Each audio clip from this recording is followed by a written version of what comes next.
Well, that was a bit of a letdown after Wednesday, wasn't it? First of all, I would like to say a massive thank you to everyone who I met yesterday. It was so lovely meeting you guys. Hopefully, I will get to see many more of you in the future. Hello everyone, welcome back. Let's get into the Swansea review. Poch surprised most of us with his team selection. He's opted to start Trippier instead of Aurier, which made sense. I predicted that in my preview. But he also started Son as a left wing back. Now, we saw that didn't work against Chelsea in the semi-final last season. So I think it's safe to say everyone was quite baffled when we saw that. Furthermore, apparently Davies got a knock against Dortmund, but he was still fit enough to be on the bench, and Dembele was tired against him, but was also on the bench. He also opted to play Sissoko with Dyer in what seemed like a 3-4-3 formation. This meant that we had Son, Dele, Harry, Eriksen and Sissoko all pretty much attacking options in the starting lineup. We started lively. Dele had a volley which went wide, Harry's free kick got pushed away by Fabianski, and Son tried to replicate his goal against Dortmund, but Fabianski was more aware of his near post and pushed it out for a corner.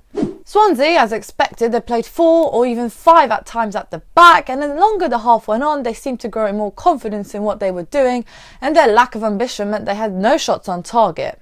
We made no substitutions at half-time, which just changed the formation around. Son moved up top, which meant that we could use his pace more, as the first half was quite slow at times, if I'm honest. We had to move Trippier to the left, so he was in the left-back, left-wing-back role, which meant that we moved Sissoko to the right.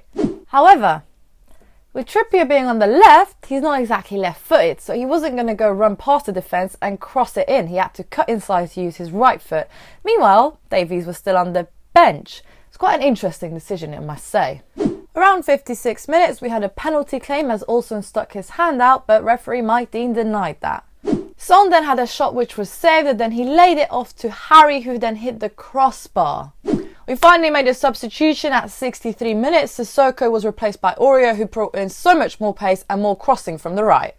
We all thought we finally broke the deadlock as Harry had a lovely header from following a corner, but Fabianski produced a lovely one-handed save to deny us from scoring.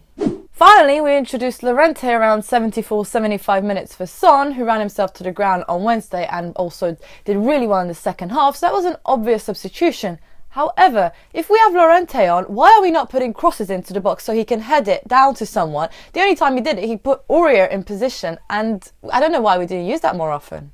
Harry, after a while, finally found some space and he turned and took a shot, but unfortunately he missed the target.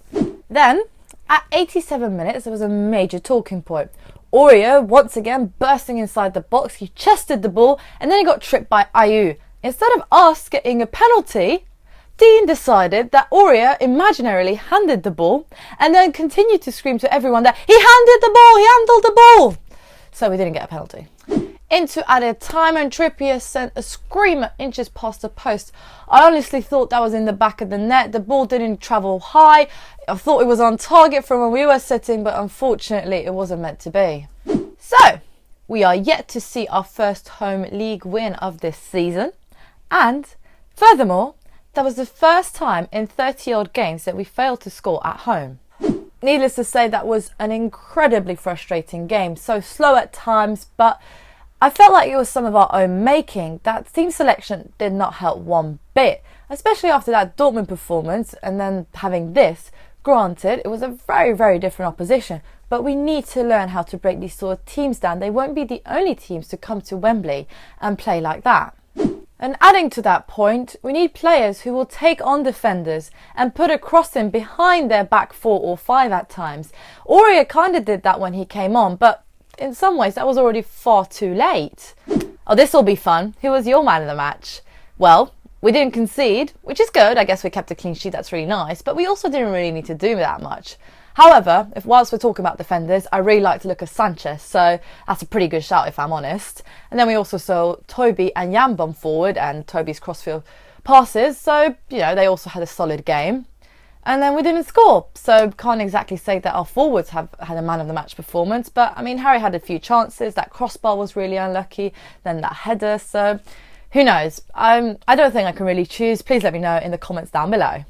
Anyway, We've got Barnsley next up in the EFL Cup on Tuesday. Hopefully we will see the likes of Carl Walker-Peters and Winks, some kids getting some time, players we don't see often. Let's get them some match time. Let's get the option to get that squad a little bit stronger, and let's get back to winning ways of some sort. Who knows?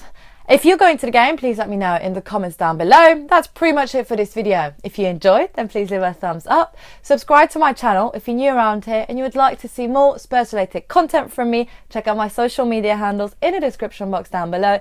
Hopefully I will see you in the future. And come on you Spurs!